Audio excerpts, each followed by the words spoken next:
So, in the losers bracket, the Underdog Cup continues, everybody. Another best of 3 series, and we have Nucky Veen going up against Team Spaced. House of Doom being our first map. Again, this is the amateur scene, so it's all about heroeslounge.gg. And by the way, guys, please, at least listen to the intro. People are always in these videos coming in and is like, oh, how can I play in something like this? I've mentioned it 1,000 times. Link is in the description. Heroes Lounge is an amateur scene that is free to sign up for everybody. There's no sign up fee. So if you are in Europe or if you're willing to play to European times on the European server, you can all sign up for this, and it's really one of the best things to play in a more competitive environment. You know, you don't have to solo queue online and then be dropped into a game with a couple of people that still don't know how to soak a side lane. So if you are playing Wood League, Plastic League, or Grandmaster, it doesn't really matter. You can all sign up for this. The link is in the description, and it's the biggest and by far the best and long-standing amateur scene that we have in Heroes of the Storm.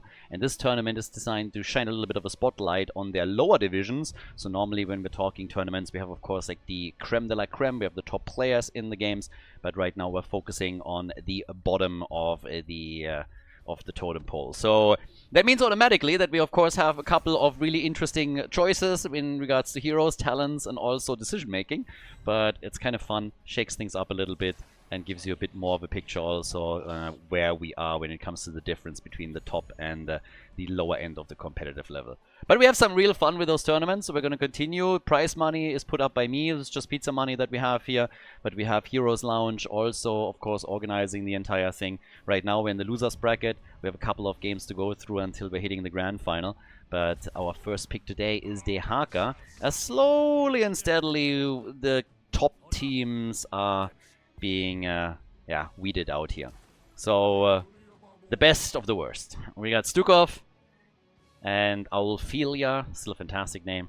Let's see what we're going to get there. Leo and Hanzo on the other side. House of Doom, the starting map today. There is one draft rule, by the way. Every single hero can only be played once. League of Legends announced today that they are going to continue the Fearless draft, and everybody is happy about it. And if you didn't know, this Meta Madness rule that they call in League of Legends Fearless is actually something that they took from yours truly, which is fine. There's no patent or anything. But I've ran this tournament for a long, long time, for several years, and then there was a big thread on the League of Legends subreddit about it that got upvoted to the #1 place, and everybody was like, ooh, hyped about it. And a couple of years later, they introduced it to their own game and to their own circuit, and then called it Fearless instead of Meta Madness. So to the day, I still get people that are saying like, oh, great that you're adding Fearless. And I was like, well, we kind of did this first for multiple years, and they took it from us. So yeah. Blizzard, by the way, never really wanted to add this. So Riot obviously did, and it is accepted by the community and even demanded with great success. Blizzard, they didn't think that was a good idea. As with so many things. Okay, suggestions that they could have called it Hairless. That would have been an homage. That would have been nice. But yeah. So, we got Stukov and Jaina. On the other side, though, after we now get Leo and Hanzo, I'm immediately a little bit curious to see if there's going to be some Entomb into Dragon Strike combo that we're going to get from them. As the blue team can still see if they can do a little bit more here. With the front line, I mean, they need to tease Jaina up with something. They need stuns. We got Sylvanas first, and who's going to be? Diablo's banned. They go for Muradin. Not their typical hero on Tower. Oh, sorry, my bad. Towers of Doom. For some reason, I mentioned Towers of Doom 3 times, and for some reason, I had Inferno Shrines in my head. Yeah, so Muradin, obviously, great choice here. Stormbolt into Wailing Arrow potentially. Maybe going into Mind Control, Jaina damage, Stukov Lurking Arm, Tong from De Haka. A lot of good CC here. So solid draft all around for the blue team. And then over on the red team side for Towers of Doom, we're getting Mephisto as our final pick. So, ladies, let's go. Game #1 in the best of 3 series here in the losers bracket of the Underdog Cup. Team Space in blue over on the left side with Amphora on De Haka. We got Aulfilia on Muradin. Quibi is playing Jaina. Setzer on Sylvanas. And Fox on Stukov. Over on the right side, Nakivin with Simba, the Lion King, playing Leoric. We got Lazamehu on Brightwing, Autorox on Garrosh. TT is playing Mephisto. And we have a slithery snack on Hanzo. So far so good. Immediately going down to the bottom of the map, seems like they're trying to use Sylvanas here in order to take one of the towers down. The red team is splitting because they're anticipating this already to an extent, so they have 2 at the bot lane currently waiting for this. Should probably wait behind the gate, but nope, they have Hanzo and therefore they get a bit of extra vision. And the entire attempt is shut down pretty quickly.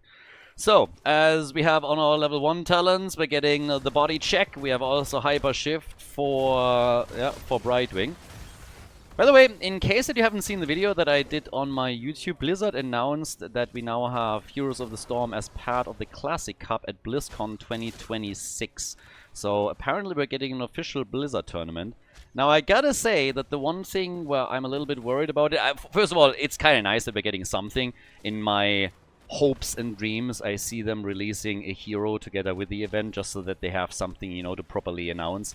And I don't think that would be too much work for them to get. Lately they have been releasing more patches. But one of the things that I am a little bit afraid of, and which I think is quite realistic, is that it's going to be some kind of influencer tournament that they're hosting. I would obviously, with the direction of my channels and everything that I've been doing for the last 20 years, more love actual esports, the best of the best. But there is a chance that we're going to get some kind of influencer tournament instead. Might still get some people into Heroes of the Storm. We'll see what they're going to do. But at least we have some news with Heroes of the Storm from an official source. So time will tell. I mean, right now, in our game at hand, we still have a bit of action down at the bottom of the map with immediate bursts against our pumpkins, with the boys now spawning at the 30-second mark. We have both of the teams going in for them, and, well, one connected, everybody else was taken out. With level 1 talents, we also get, amongst other things, enhanced agility, just saying.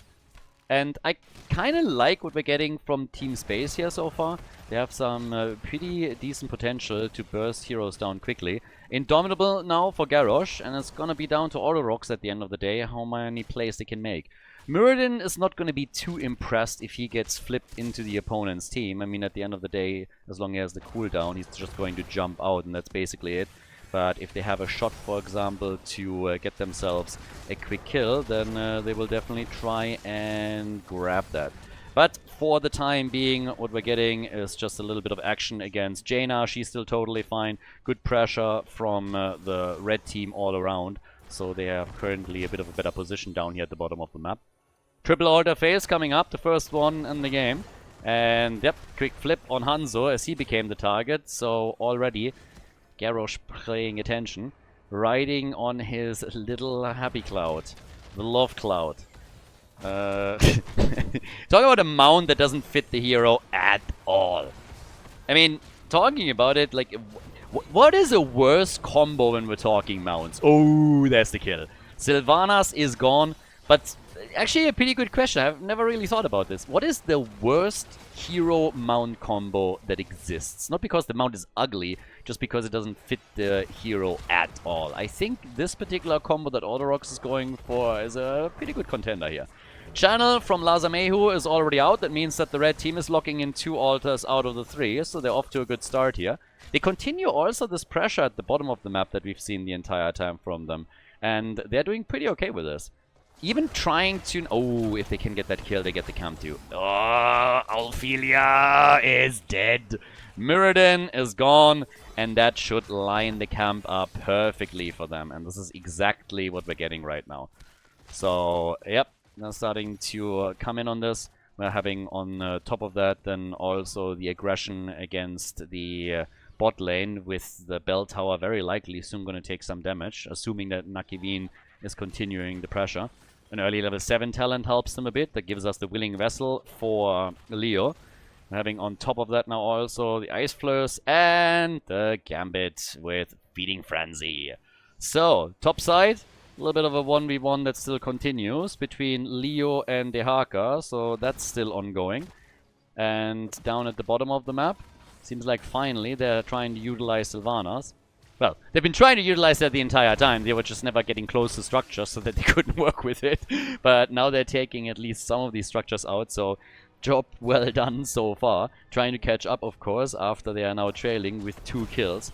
And generally speaking, The Finnish team in red is doing just a bit better here. Next altar phase is coming up. That should be an easy exchange on the left and right side. I can't say this often enough, by the way. With all of the map restructuring that they've been doing lately, I wish that they would have also changed the spawnings of Towers of Doom. That would have been really fantastic. I mean, my personal dream is that one day we're not going to get that horizontal spawn of 2 altars anymore, but that all of the double spawns are going to be vertical spawns. I think that would make just for way more fighting, because this particular objective phase is just always like 95% mega boring because they're just going for the exchange. Sometimes we see a battle, but let's face it, it happens incredibly rarely.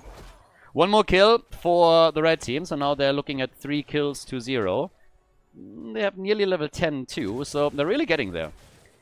They're really starting to get there, and this is starting to become more and more of a problem for the blue team. I mean, this is a comeback map, and this is all about late game momentum, but there's a serious chance now of the team getting some proper work done with level 10. And here comes indeed the combo that I already highlighted during the draft. They went for it. They have Entomb plus Dragon Strike. So they're gonna try for the little trap. Once that you hit level 20, you have the cooldown reduction, which makes this entire thing obviously so much more aggressive. But already they're able to net themselves another kill as they're coming in and taking down Sylvanas. So yeah, nicely done. Sylvanas is gone once more. They're diving behind the fort even. Will get the bell tower, but they don't get the kill on Muradin. But overall, just really great job by them. The whole aggression that we're seeing right now is working extremely nicely for them.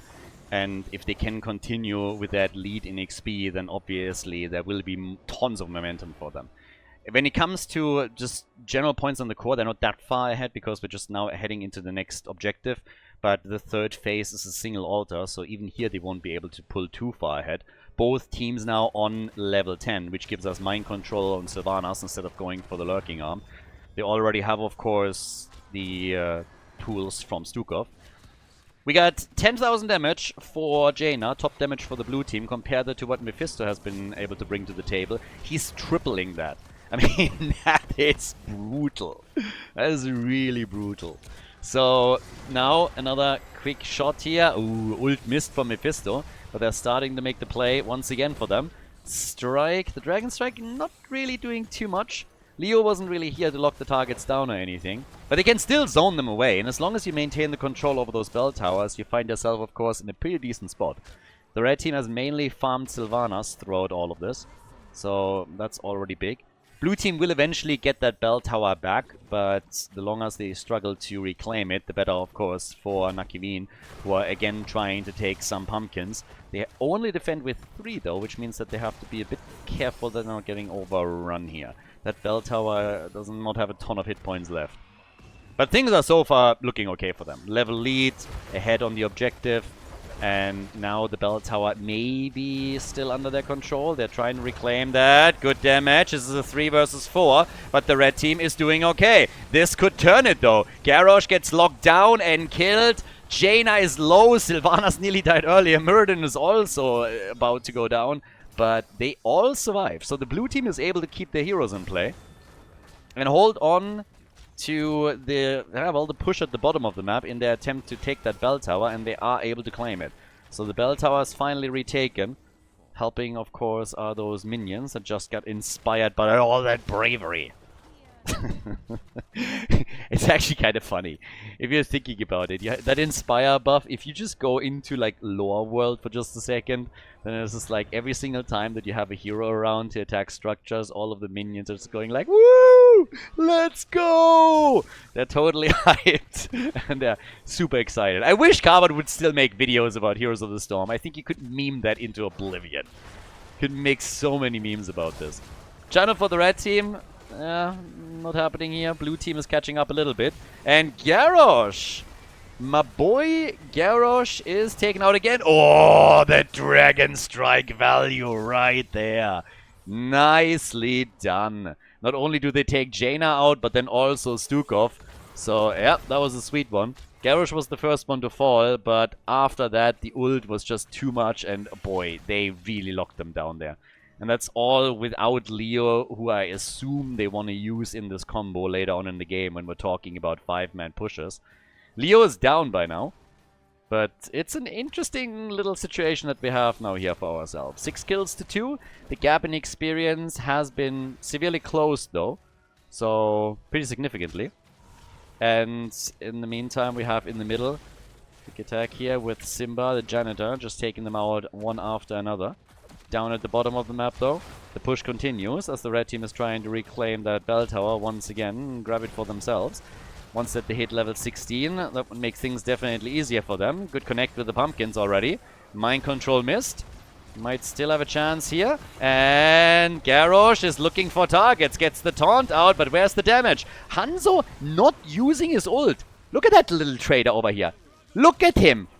Now he's using his ult. The slithery snack.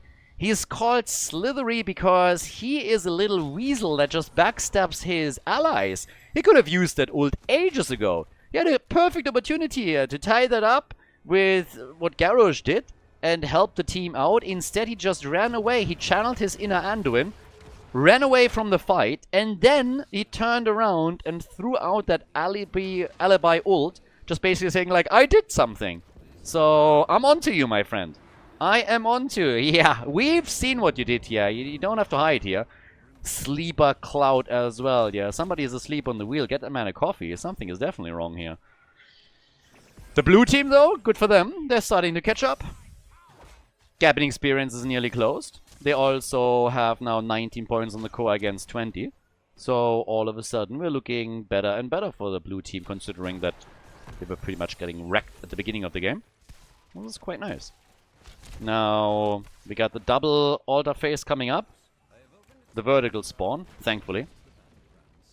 0 deaths on Dehaka, the only one that hasn't died yet on the blue team side. He's the one that has been consistently going up against Leoric. And Leoric is still trying to help the team out every now and then. The ugliest mount in the game. Well, maybe the second ugliest mount in the game. That little rubber ducky is just... ugh. I don't think it beats out the lizard. Don't know what you guys think about that. But I think the lizard is still the ugliest. But you have to actually spend money for that ducky. Like, just saying.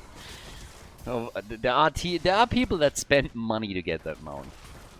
So, yeah. I mean, either way. Again, the bell tower being assailed here.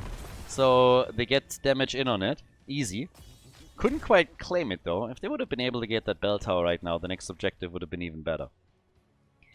Jaina is nearly done with her baseline quest to get Ice Block. She's at 23,000 damage. Still only around a third of what we're getting from Mephisto. But they go for Garrosh, and he's alive! Garrosh is alive. Here comes the ult, and that nibbles on the hit points of Stukov quite nicely. Good ult also from Zimba as he came in against the back line. Another drag. Mephisto's low and down. They try to go for auto rocks, and he also falls. That's a double kill against the red team. Make it a triple, baby! That's 3 down right there. And that hurts. Slowly and steadily, the hopes and dreams of Nakivin, of the Finnish team, to win game number 1 are starting to maybe come to an end. They're getting pushed back further and further. They're now behind in core points, and they have also taken a backseat in experience. So this is starting to get problematic. The team fights are tricky. I mean, right now, it is the blue team that is pushing, trying to get also a bell tower advantage over the opponent. Right wing barely dodged out on that hammer. I just wish that there was a special death animation or kill animation that you could purchase in the game for heroes that you kill. So, for example, if you get a kill in against Brightwing, just the hero, you know, unfolds a huge fly swatter and just slaps Brightwing with it. And, yeah, that would be amazing. Maybe if you take down Ragnaros, you know, you get a fire extinguisher or something. The meme potential would be endless. Blizzard, do it. My wallet is ready. Oh, Sylvanas was not ready. Sylvanas was not ready. And she is definitely the weak link in this game. That's the 4th death now on Sylvanas. More than half the deaths over on the blue team side.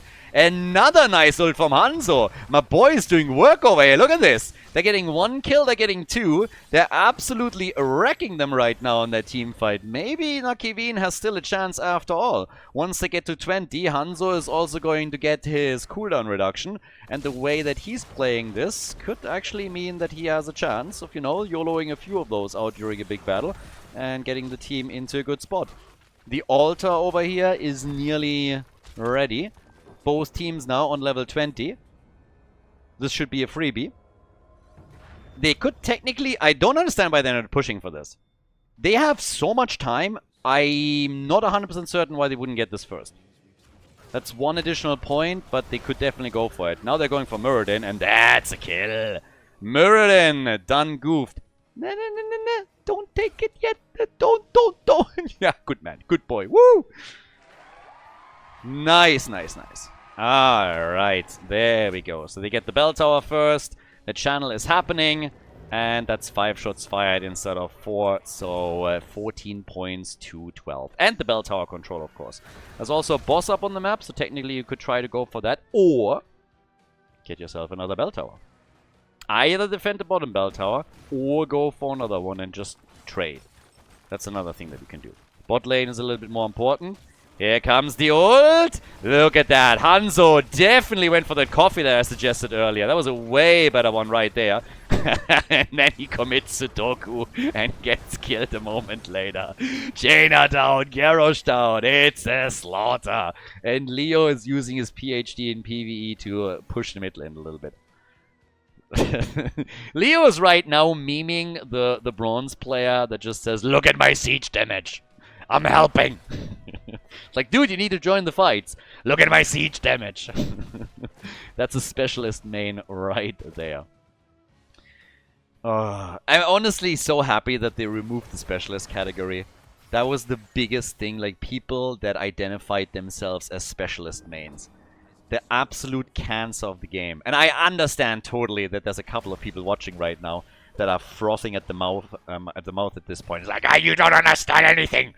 But it's just like, yeah, these side lane Zagaras and the Zebos that never joined the game just played basically the same way they would against bots, thought they're alone in the game and never joined a team fight. Don't get me wrong, I am the biggest friend of side laning, getting experience and everything. I've been preaching that for years. Huge fan of them highlighting more of the macro game right now. But these people that you had to try and invite to every single team fight and they would never join and then just say like, oh, my siege damage is awesome. Oh, the worst. The absolute worst. So, yeah. The bad old days. I guess this is still true today. Single points on the core now. We have still an altar up, though. Brightwing was... Oh, Brightwing, you need to help out, Leo. You see, that's what happens. Once that he goes up against some players, Simba goes down. So, insta-kill on Simba. Now he's just a glorified observer ward that can move. And, well, that's 4 points on the core. 14-4. So, this is starting to get a little bit crazy. This is actually insanely close. 82,000 damage for our boy Mephisto. 65,000 for Hanzo. And, well, Hanzo's ult is ready. This might not be the smartest idea that they had today. This could work. It's not necessarily going to work. They have to stop it. Here's the Hanzo ult as expected. Where's Leo when you need him? Sylvanas is dead already. That's the end of the Haka. And they're taking it and they're getting the entire team. Told you. That wasn't the smartest idea that they had today. Yeah, that was kind of telegraphed. Now they're down to 10 points on the core. And if the red team now plays their cards right, they're going to get a lot of bell towers here. So that's at least one. Leo's working on the next one up at the top. It's a throw, baby! They were like, let's end this. Leo is dead. Yeah, but he comes back pretty quickly and he doesn't have any travel time. And now he's at the top lane and is going to make sure that they're going to take another bell tower. The barrage is likely going to start here. Muradin is now going to attempt to use all of his massive wave clear to take this down. Leo goes for the drain down at the bottom of the map. And coming in and take this too. They should have honestly sent somebody else towards the top as well. Simba just needs to go for it right now. Simba, don't screw around here. Get Brightwing and just take the bell tower. Just take the bell tower. It doesn't matter if you die. You're useless anyways. You're Leo. Not useless, you know what I mean. And there's the barrage. Okay, now we're talking. So now the barrage has started. Blue team is back, is immediately moving towards the middle where they can now defend. They have to start to defend this. Hold it for just a little bit, guys. You haven't won this one yet. Now they have. Okay, so this is game. Nicely done by Nakiveen. With a bit of an assist from Team Space, they decided that they don't want to win the video game and instead just went for the throw pit. And that is that. Nakiveen with game number 1 in the best of 3. GG. And I'm stupid. I thought they had it.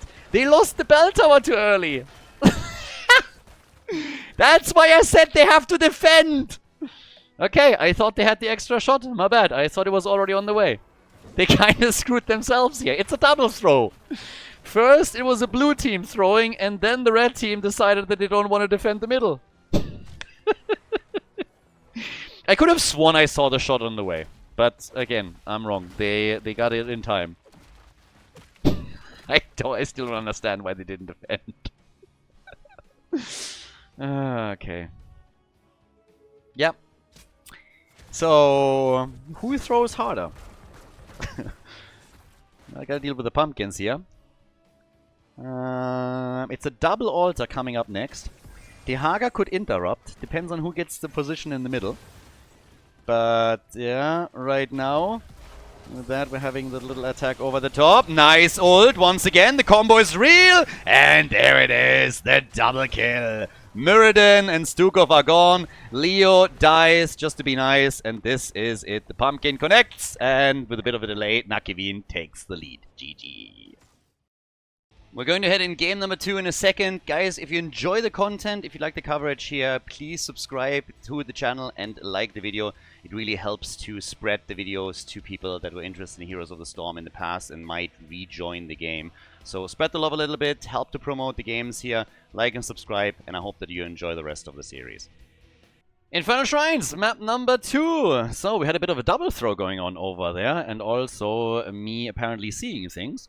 Nakiveen, it was a little bit delayed. a tiny delay where they weren't quite able to get themselves the win right then and there. But previously, of course, it was Team Space who came in and got the big win. Who threw, sorry, who got the big throw because they essentially had a win and then decided to go for the boss in a situation that didn't really justify it and were very quickly, yeah, robbed of the illusions that they had there. So Team Space, they could be in the lead now, but yeah. Now heroes that have been played cannot be played again. We currently have 10 out of the pool, but there's still obviously plenty to go for. Infernal Shrines, our second map, is going to be match point. I mean, we are in the losers bracket, obviously, so whoever loses here is going to drop out, and the winner can still advance and have a chance to reach the grand final of the tournament. But, yeah, time will tell. So, let's see. If I'm Team Space, I'm a little bit salty. I'm actually very, very salty. I honestly don't know what they were really thinking. I mean, you look over at the ults and the heroes that the opponent has. Why would you think going for the boss there is a great idea? Don't get me wrong, they could have won that fight. I'm not saying it's impossible to win it. What I'm saying is, why risk it? It's a big risk if you're thinking about what you have and what your opponent has. So, there was just no real reason. Get yourself a bell tower to get a bit of map control and maybe send a few pumpkins on the way. But that was a big ask here. Anyways, Anduin is the first one to be taken on Infernal Shrines. We get Blaze and we get Chromie. Alright, Blaze is in the house. I get the old bunker boy. At least I shouldn't assume bunker in on the amateur level. To be honest, the other ult, what's it called? I always forget. Flash fire is the 20, right? It's so shit that I always forget the name. It's the worst ult ever. So that's something that they should change. I don't understand why Blizzard, when they are now throwing out more patches, why they're not looking at the ults that are essentially never used and, you know, just buff them a little bit. Just tweak the numbers. If you want to remake it. But if you have an ult like Blazes that just doesn't do anything, where nobody in their right mind that has played the game for more than 10 minutes picks it, why would you just increase the numbers a little bit? Like, make it a bit more impactful. Not a lot. Don't make it OP, but just buff it a tiny little bit that all of a sudden some people might think, you know what? Maybe there's something there. And it's not only for Blaze. I mean, there's plenty of heroes where you could do the same thing. Junkrat, for example. Rocket Ride is essentially trash. Like, it's not a good ult. Not compared to Riptire. You can go for the occasional meme combo, and I enjoy it as much as the next guy. But when we're talking about actual impact in the game, not really the best. Tweak the numbers a little bit. Make it a bit more impactful when you're hitting a full bullseye, and all of a sudden, you know, you might have something there. It doesn't have to be a huge deal, just something where like, you know what, let's try this out again. This is an approach that I always felt Blizzard should have used way more, and they just don't. They like to do instead reworks, and it's a little bit, I don't know. Reworks aren't bad, just occasionally it's fine if you just tweak some numbers. We get Vala. So we have Chromie and Vala. Vala, I actually have no idea what she's going to go for in regards to her build. Multi-shot has been something that we've seen a little bit more in the amateur level. You could go for a decent multi-shot build here on Infernal Shrines for sure. You're going to get value out of this. You could also go into an AA attack. You're going to die a couple of times and use some of the Gambit quests, but as long as you stack okay, you're fine, since Chromie is played together with her. And then on the other side, we're getting Tassadar and D.Va. Alright. So, yep. Apparently somebody has taken a page out of Virgil's playbook, as D.Va is getting a bit more popularity right here. And Mal'Ganis as the last pick. Alright, ladies and gentlemen, it is match point. Can Nakivine win game number 2 with this draft, or are we going to get a third map in this series, as Team Space is trying to force a final map? Let's go and find out on Infernal Shrines.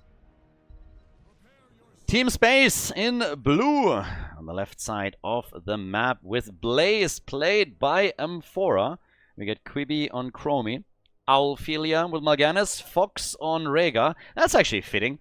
And Setzer on Vala. As over on the right side of the map we got Nakivine with a slithery Snack on Junkrat. Otorox is playing Soul Shield with Diablo. Simba on D.Va. We got TT on Tassadar, and Lazamehu is playing Anduin. So, the only thing that I really want to know is what exactly Vala is going to play here. Is it going to be auto attack or multi-shot? I don't think we're going to get arrow here, and it's a multi-shot build. So, level 1, fire at will, trying to stack this up a bit. Ideally, of course, with skirmishes in the middle, as TT already comes in and puts the first wall down right there. A little electric fence, and it's party time. Yeah. Dirty little Protoss over here. No. We're getting ready for the A move, as top lane has been established between D.Va and Blaze. So it's going to be our side lane for now. And yeah, over in the middle, we have the rotation starting up. Camps obviously are now available too, so the teams are slowly going to start to make their play for that. In addition, we're now looking at, well, we're looking at the third camp apparently taking a little bit sooner. The blue team has started with their own. Could technically try and come in here to take this one as well. At least for Vala, that would be a very target-rich environment where she can try and get herself a few more stacks. That would help for sure. Question is just if they are going to try and do that. Vala is right now sitting at 5 stacks, so it's nothing insane. But she's going to slowly get there throughout the game. In an ideal world, you obviously want to complete at least the quest reward as quickly as you can. And then you just stack past that. Talking stacks, we have now also for Tassadar with a static charge. Him slowly starting to get a bit of advantage there. And they could technically try and also push for that bot lane a bit. But they're not even auto-attacking to trigger the Inspire buff. Red team walks away with 2 out of the 3 camps. It's going to be a 5 versus 5 over in the middle, and the pilot might be in trouble. There's the jet propulsion, and first blood baby.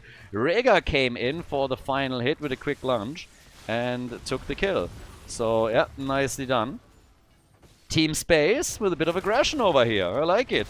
They want to force game number 3. They're not too happy with what happened on the last map. I can't remember who picked the map. Like, who actually took the map? It would be kind of funny if Team Space just took the map because they were like, okay, there's no boss here. That would actually be amazing. Imagine that for a second. How do we protect ourselves? Well, we're falling for the same trap here over and over again. How about we just pick a map that doesn't have a boss? And all of a sudden, we are unbeatable. So, yeah. Now, camps are about to be claimed. The first objective is coming up. Currently top side, which means that those shaman cans are not going to give you as much value as they would in another scenario. Vala is at 10 stacks right now. Can probably lock in another one over here. They want the pilot again, and you know what? They have a really good chance of making this work. Simba is down, and that's the second time that Diva has now died. Respect! That's not all that easy. So, yep, that's the second kill against her, and this gives a slight lead in experience to Team Space. And they also have the upper hand on the first objective, at least initially. Mal'Ganis has to go for the sleeper setup here. Vala with 11 stacks and not a whole lot of mana. Might have to tap the fountain if she hasn't done so already. That would definitely help a little bit, and sooner rather than later, I'd say. So, yep, would definitely be needed. Down here, though, everybody's getting put to sleep again by Alphelia. This is a frozen Punisher, by the way, that we're talking about.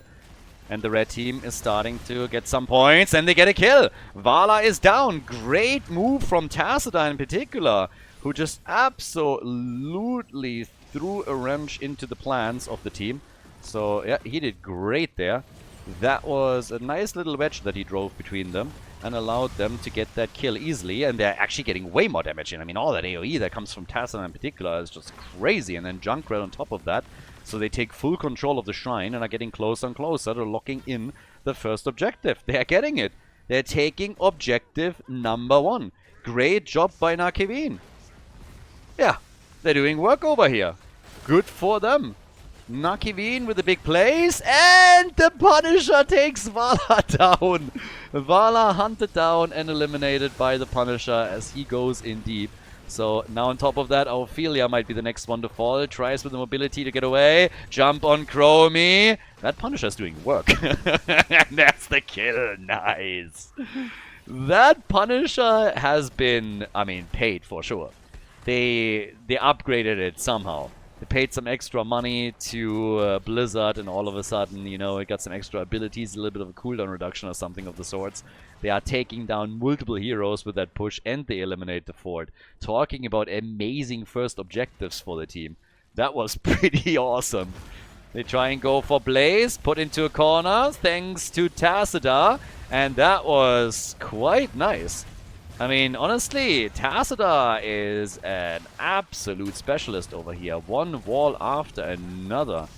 If the Donald needs to build a new one, he should just hire that guy. I mean, this is some top-notch play that we're seeing from TT over here.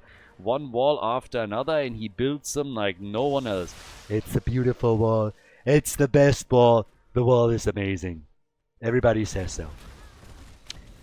Great walls from Tassadar. Kills as a result. 4 kills to 2. Early level 10. Looking good. Vala's completed a level 1 quest. Keep stacking, of course, and trying to work the damage in. But this is looking awesome. Yeah, they're looking good here. Now, they take the camp. I would love for them to just push for some structures with this as well, at least initially. In addition, we have the black hole over here. Great choice from Tassadar, obviously. Oh, again! Look at that! Nice Diablo stun. Straight into the wall too, and bam! Blaze is dead again. This is how you do it. This is something that you can do with Leo, of course, as well, when he drops an Entomb, and then Diablo gets that wall stun, but with Tassadar, I can throw them out the entire time, and it's glorious. By the way, talking about glorious, it would be glorious if we really see Rocket right, but of course he just baited us, waited and waited and waited, and then picked Riptire after all. So that is just not alright. So they get the shots in. I love the choice of Tassadar. I mean, the man, a real connoisseur with a black hole here. Again, Obviously, with a lot of job experience comes great responsibility, and being a fireman, being a policeman, a doctor, real estate agent, pizza delivery boy, and amongst other things, also an astronaut. I have explored many a black hole in my time, and I can tell you that this is a really exciting choice by Tassadar. So we'll see some top-notch plays over here, I'm sure. But now we also have Team Space with their own level 10. So heroics on both sides.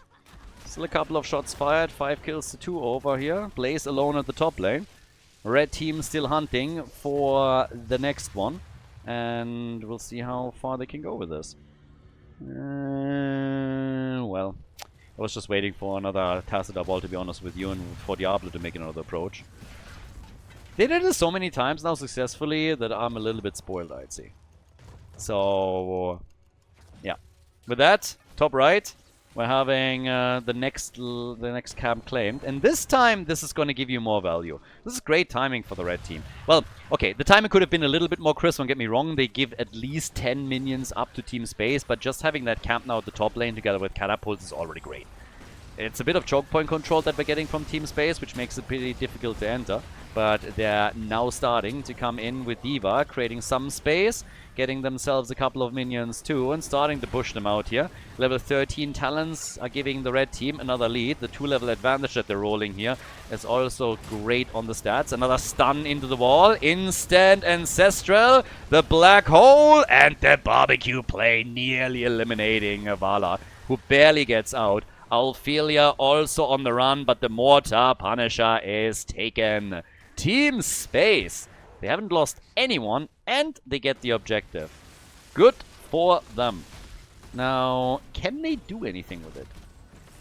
The next problem is obviously that top side, Blaze, he's now moving in to try and take this one out, but this is still a bit of structural damage that is done. D.Va has been pushing in the middle, down at the bottom of the map. They're hoping to at least eliminate the fort. I'm not so sure that they're going to get this.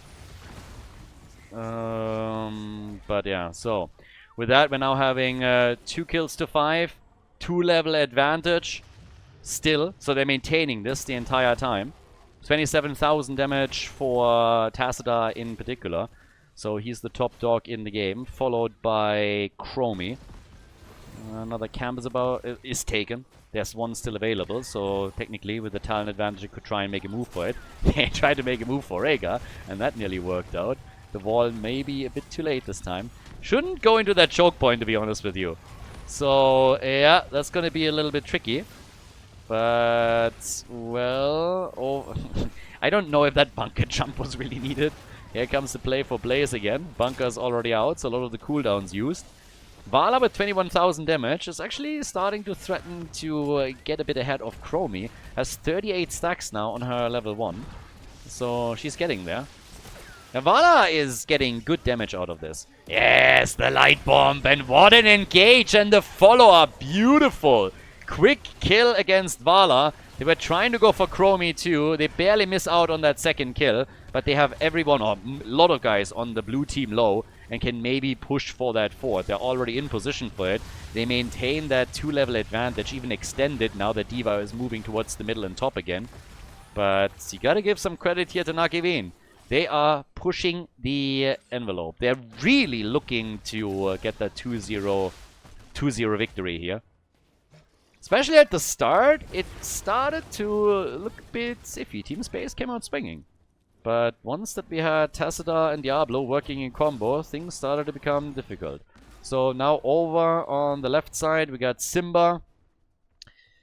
Just pushing the lane further. They're going for more camps, and there's level 16. That's a 3-level advantage. Look at the experience difference here. Passive XP plays a big role, but look at the difference in minion experience. This is really the beauty of the latest patch. If you don't rotate to the lanes in time and you're missing out on minion waves, this is the result. So a much better macro game in general from Nakivin here on game number 2. And it really pays off. Team Space, they can still of course bring this back, but they need to win a team fight for it. And it's going to be difficult if they're trailing a talent the entire time. So another fort falls. That's also going to increase the passive experience gains of Nakivin. And with them pushing towards the middle, they will take down the 3rd fort. So all the forts gone. And the team is doing work. Come on, please take this one out. Thank you. Yeah, there's again the black hole. They try for Mal'Ganis, and he gets murdered. Ophelia is down, and with her gone, that's now the end of Blaze. 8 kills to 2, and boy, they are just murdering this game. They should honestly push for the wall before even going. Well, send one guy to the shrine and then push for the wall and open that up. That will help you to go for the keep later. With only 3 defenders, that's definitely a possibility, and they have so much range damage here too. So opening at least the gate is not going to be a problem whatsoever. At least it shouldn't be. They're not pushing for this too hard. I mean, make a choice. Either push for it, and if you're not planning on taking that out and poking from afar, then just consolidate everybody on the shrine and make your play there. Damage output with 50 stacks now for Vala. She's not really taking over the top damage on the team just yet, but she's closing in on Chromie. We have Chromie with 32,000, Tassadar with 44k. Just as a bit of a side note, Junkrat, for example, only on 27,000 thus far. They're trying to also get the camp now, so a bit of a delay tactic from Nakivin, sitting at 39 stacks, pushing the bot lane out 2 before they're taking control over the Punisher. Blue team is obviously realizing that they won't be able to do anything about it. But they could now defend here too. They're not going to have a chance to push this to 20. So eventually they should take this and try and make a play with it. Soaking 2 levels in the meantime is not going to happen. So yeah, they're coming in now on 18. Get the Arcane Punisher. Blaze is already defending down at the bottom of the map. Camp at the top lane is still guarded by D.Va. And now they're pushing in the middle. Anduin turned into the pullout king after getting the Glyph of Faith with the second charge now on his trade. And, well, that's the wall gone. Punisher is jumping. He can't bait it over the wall anymore after the latest patch, obviously. So that was a big change to Infernal Shrines and the way the teams can deal with the objective. A little attack already coming. They're going for Ophelia at the front again. And the Punisher gets a stun. Big old... Oh, Rega! The grenades! He lives. That nearly cost them their support. So Rega nearly fell. They were able to maintain control for a bit longer, but that keep is still gone. Keep is gone. Topside wall is also more or less destroyed. Punishment now for Vala. So, yeah, might be able to get a few more shots out with that. But we have another ult from Tassadar with Black Hole doing some work. Nice pull from Anduin once again as they're trying to save everybody here. Diablo is still in trouble though, so is Rega, and he's the first one to fall. Rega is down. Here comes the Riptire. They want Mal'Ganis, and they get him. Mal'Ganis is gone, and now they can go for the core as Vala dies with 60 stacks on her level 1. The path is open. The path to victory right here for Nakivin. Seems like the time of Team Space in this tournament is over. Well, maybe not. They seem to be a little bit hesitant on what to do here. Everybody is a bit low. If you don't make a play for the core, then at least go for the keep at the top. But the core is now falling. They want Chromie. They nearly have her, but they're just not able to get that kill. Instead, they are focusing on Blaze now. The core is down to 85%. Blaze is about to get a kill. D.Va is gone. So is Blaze. This isn't over yet. The topside keep is taking damage thanks to a catapult, but now with Hellgate on 20, they're starting to move out. So the blue team survives another day. Somebody should have really taken the topside keep out. That's a lot of damage on this thing. They should move in later and claim it, but if you don't go for the core, then at some point shift your focus and at least take the keep apart. Now, they still maintain a huge amount of control over the map, of course, with so many structures destroyed, and a 3-level advantage is giving them essentially map control since they move from camp to camp, push the lanes out further, and get a mad amount of momentum, pinning down the blue team in their base. I mean, right now, if you look at the vision of the blue team on the minimap, they just know nothing. They're completely pinned down in their base, hoping for extra waves and experience. There should be a rotation towards the top, and there is. They want Blaze. They're likely going to get him here too, and even if they don't, they can go for the keep. So, really nice move from Nakivin. They're trying for the big barbecue. The blue team is attempting to help out, but they're a little bit late to the party, and another wall from Tassadar seals the deal on Blaze. He's gone, so is the keep. another objective up at the bottom of the map, and this is likely where things are then going to end. With 17 minutes on the clock, this basically means go for the objective, let the catapults push. Even if you only take the keep out, all you gotta do after that is not die, and you will win the game in the long run. Because catapults, as they scale, are going to destroy Team Space. For Team Space, the only thing that they can do here is YOLO. Take your pick at a fight, go for it, do the best you can, just try to be aggressive, and, well, hope for the best. The team is currently attempting to take a camp. That's going to help them a little bit with the defense all the way up at the top. But generally speaking, they want to at least wait for Blaze. I don't think that they have a shot at waiting for 20. I mean, technically, they could try and defend at the bottom of the map, sacrifice the keep, and then wait until they have 20, and then go into a team fight at some point. So that's technically possible. If they can actually do that, that's a very, very different question. So we'll see. But yeah, it's going to be a little bit dicey here. Now, 13 kills, 2-3. Tassadar with 60,000 damage. Chromia is actually nearly caught up with him. So, yeah, she's nearly there. But here comes the attack through the bot lane. Again, can't bait over the wall, so they're making their play here as we speak. Keep should fall, but I gotta say that they are burning that Punisher down pretty quickly. 50% is all that they have left. And Mal'Ganis is dead. Yep, and this is where things are starting to get completely out of control. Rhaegar is still alive after this, but it's a 5 versus 4 battle, and Chromie is in the wrong corner. She's eliminated, Chromie is down, and now they can go for the keep. Don't even have to. They could have moved this directly towards the core, and this is exactly where we're headed now. So, Nakivin, they're pulling it off. Great job by them. They're winning the series with a 2-0 as Valar falls. This time nobody should be able to stop them. Massive lead and advantage in kills alone already, as is of course too. So that's another one here as well. So yeah, not too bad.